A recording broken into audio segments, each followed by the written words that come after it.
Welcome students.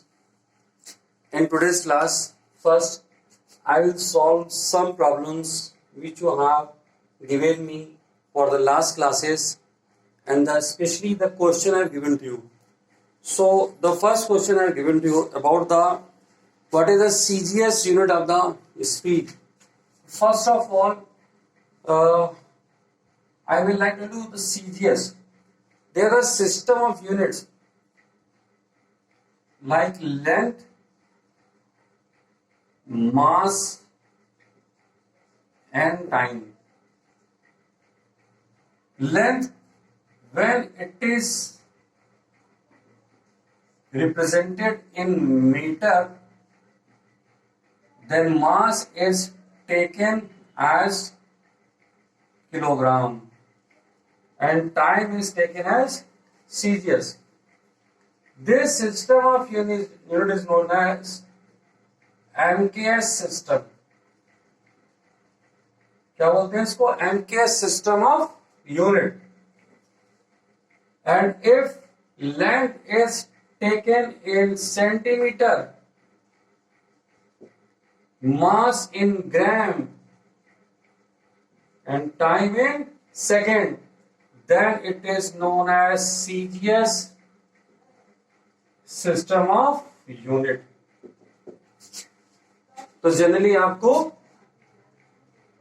तो मैंने जो क्वेश्चन किया था आपसे कि वहां पर लेंथ के लिए या डिस्टेंस के लिए, तो लेंथ को हम लोग जो यूज करते हैं, डिस्टेंस और लेंथ एक ही चीज होती है. और जब आप स्पीड बोलोगे तो स्पीड क्या हो जाएगा? Distance upon time. और सीजीएस में हमारे पास में जो डिस्टेंस की यूनिट है वो सेंटीमीटर और ये हो गया सेकंड, इसलिए इसको हम लोग बोलेंगे सेंटीमीटर पर सेकंड. ओके, तो ये पहली प्रॉब्लम जो सीजीएस आप नहीं जानते थे वो हो गई. इसके बाद में एज मैंने आपको जो क्वेश्चन दिया था, एक सेकंड क्वेश्चन दिया था जहां पर आपको स्पीड निकालनी थी. ये 2 दिया हुआ था, 4, 6, 10, 20, 30.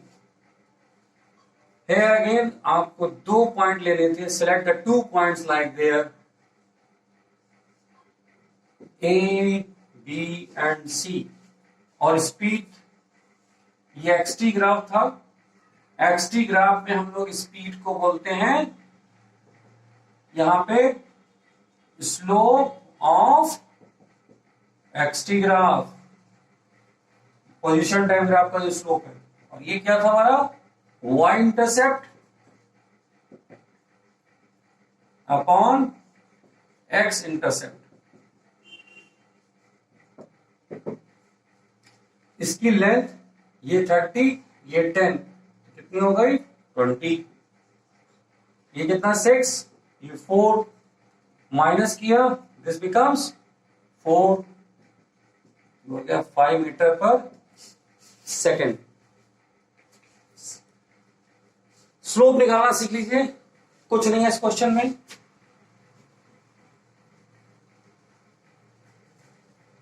इसके बाद में हमने आपसे पूछा था units of the velocity, average velocity,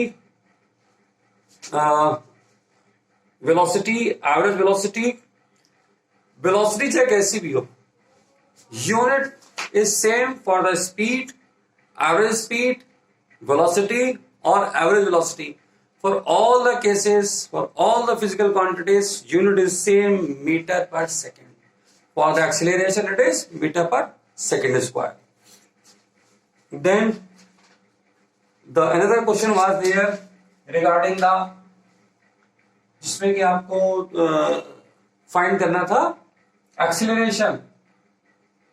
car was moving with the velocity 90 kilometer per hour. So here you have to convert it into the meter per second. In physics, never forget to change the units if it is not in the MKS because most of the time we are using MKS system of unit, length in meter, mass in kg, time in second. When at any point of time, if we apply the brakes here and the car stops here, then this is the time duration which is given to you. Car takes 10 seconds to stop. Here the driver applies the brake and car stops at the point Q. So during this it takes 10 seconds. So acceleration is v minus u by t. Here final velocity is 0, that is at Q. Here initial velocity is 25 because at this point P he applies the brakes here at this point. So this point will give the initial velocity u, and remember when car stops v is always taken as 0. यहाँ v को 0 लेंगे हम, यहाँ पे u को 25. 0 minus 25 upon 10 minus 25 upon 10 minus 2.5 metre per second. Okay, इसकी practice करिए. ध्यान रखिए कब 0 लेंगे. रुक गई car, v0.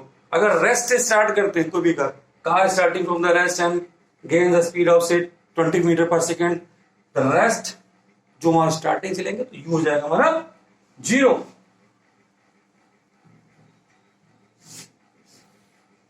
Another solution which was in the when average speed is equal to average velocity. Remember it, until unless object does not change its direction, distance is equal to displacement and average speed again will be equal to average velocity. There is no change in the distance, in the direction. ये equal रहेगा. एक question मैंने कल आपसे discuss किया था. Object starts from here point A to B. In the whole journey it goes with the speed of say 40 km per hour and returns with the 40 km per hour, and I have calculated it as a 48. अगर मैं यहां पे average velocity देखूंगा तो what is the formula of average velocity?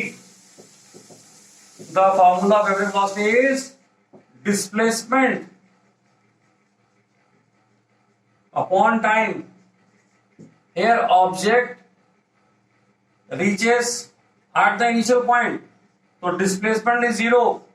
Time does not matter, हमें time calculate करने की जरूरत नहीं है. ये 0, एवरेज वेलोसिटी 0 हो गई.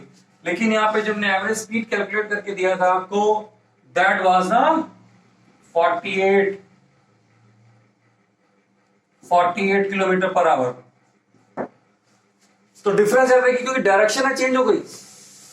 एग्जैक्टली 180 डिग्री वापस आ गया उसी जगह पर, इसलिए यहां पर एवरेज वेलोसिटी डिफर कर गई. लेकिन अगर स्ट्रेट मोशन होता रहेगा, कोई डायरेक्शन में चेंजेस नहीं होंगे, तो ये 0 हमको नहीं देगा बल्कि इक्वल देगा. द लास्ट थिंग,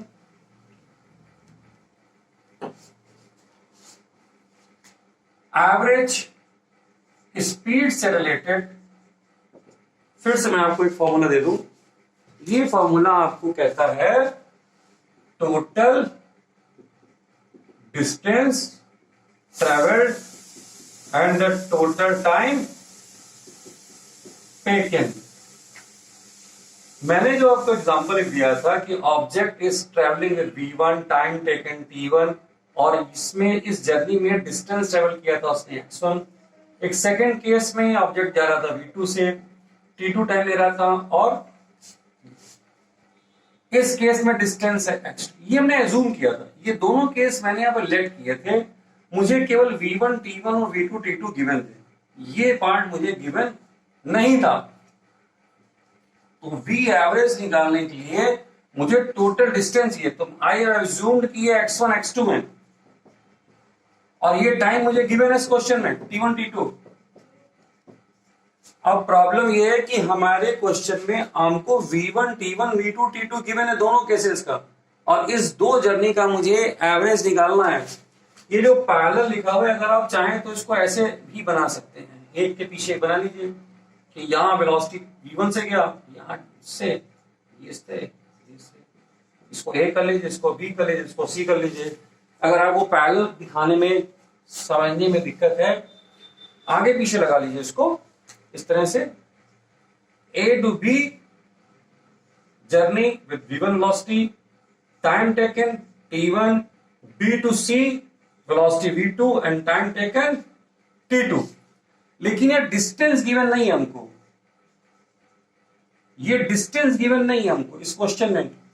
इन दोनों को मैंने लेट किया है, लेट x1 एंड x2, ये डिस्टेंस हमने एज्यूम किया, जो एज्यूम किया हमने कर दिया। लेकिन क्वेश्चन मुझे क्या दिया हुआ है, सपोज करिए v1 t1, तो स्पीड का जो फॉर्मूला आपके पास में है, speed equal to distance upon time, तो डिस्टेंस हमारा हो जाता है स्पीड इनटू टाइम। अब डिस्टेंस मुझको ये फाइंड करना पड़ेगा ये वाला, तो इसको x1 ले लेंगे। स्पीड इस सेक्शन में मुझे दे रखी है v1, टाइम लगा t1, तो ये मुझे पता लग गया। सिमिलरली x2 हो गया v2 इंटू t2। तो मैंने इस फार्मूले को बाद में आपको लिख के दिखाया था, v एवरेज x1 के लिए पुट करी v1 t1 और इसको पुट किया v2 t2 और ये t1 प्लस t2। सो करिए, still if any student is having any problem remains there in any topic, then note down your topics, your problems. Whenever we meet face to face, then I will listen you and I will explain each and everything. Okay, now after this I am giving you the next video of the day. Okay.